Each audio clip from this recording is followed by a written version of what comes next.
Hello and welcome again. I want to continue our discussion of religion in Southeast Europe. I have to give an apology. There was a technical error at the end of the last segment.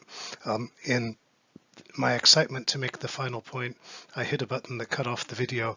The point that I was going to make was a very quick and simple one, and that is this: that what you have as a result of historic developments in Southeast Europe is a geographic territory that has a very high level of religious diversity and sometimes of religious conflict.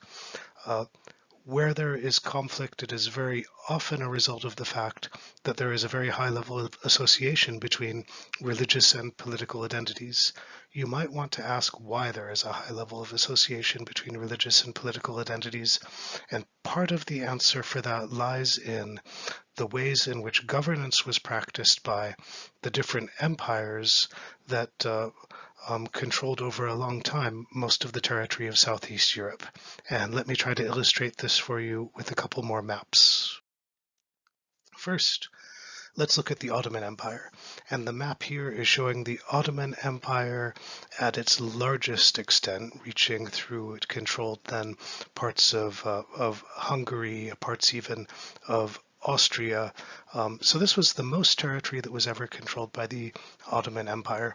We tend to think of the Ottoman Empire, and it's often described in a sort of shorthand as being Turkish.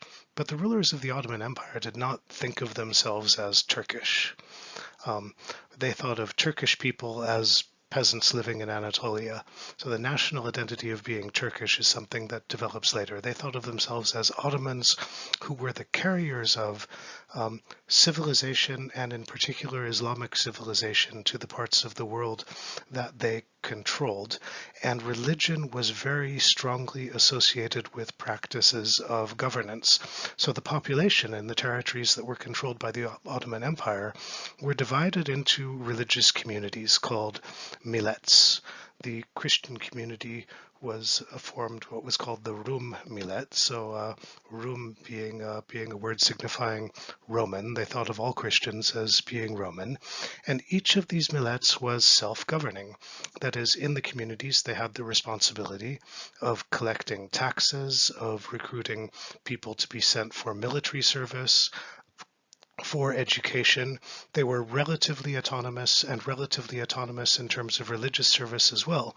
But what this means, what the millet system means, the association of religion with political governance and administration, is that in all of the territories that were under the control of the Ottoman Empire, there was a very, very strong relation between religious identity and administration and governance. The religious institutions functioned in very large measure as political institutions, semi-autonomous but of unequal power.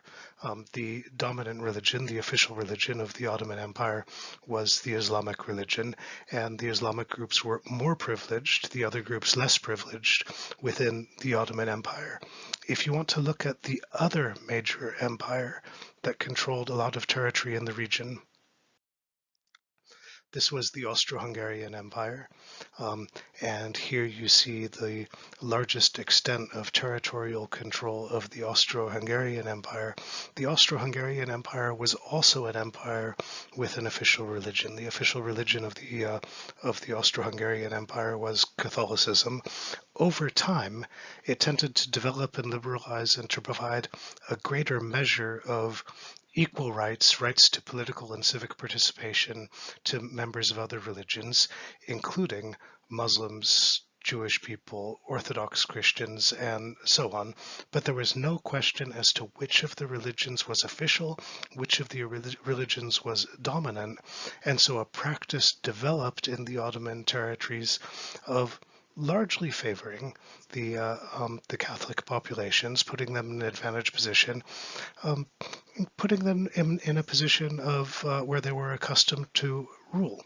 Now, the fact that different habits of associating religion with politics developed in areas controlled by different empires in the region turned out to be most meaningful once those empires were no longer there, because there were different sets of expectations about authority, expectations about recognition, expectations about privilege that were attached to religious identities. And there is another dimension that makes this even more important, and that has to do with the final century of the existence of the Ottoman Empire.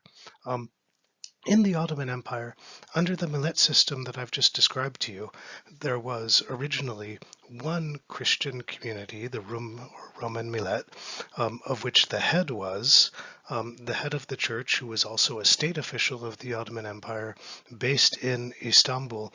The greatest fear of the rulers of the Ottoman Empire was that the relatively large Christian community would unite and rise against the empire and threaten their power. And so in the 19th century, there was an effort to try to dilute the power of Christian communities by breaking down the Rum millet into national churches. It is at this time that you see the establishment of the Greek Orthodox Church, Serbian Orthodox Church, Bulgarian Orthodox Church, and so on. So this was sort of a strategy of divide and conquer. It was to try to keep Christians in the Ottoman Empire from uniting as a political force. It was an effort that backfired, because when local religious leaders became the leaders of national churches, they tended to assume the role of political and intellectual leadership in what would become the independence movements fighting against the Ottoman Empire and for the independence of particular states, rather than for all of the Christians in the empire.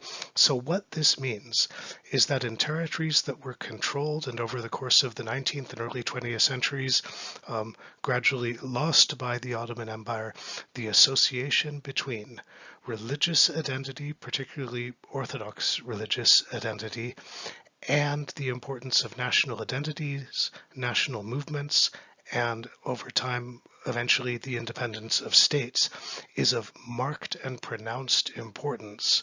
And one of the things that this means is that religious institutions on these territories took on a representative function, a function as protectors of national and ethnic identity, and a position of privilege in what would over time become independent states.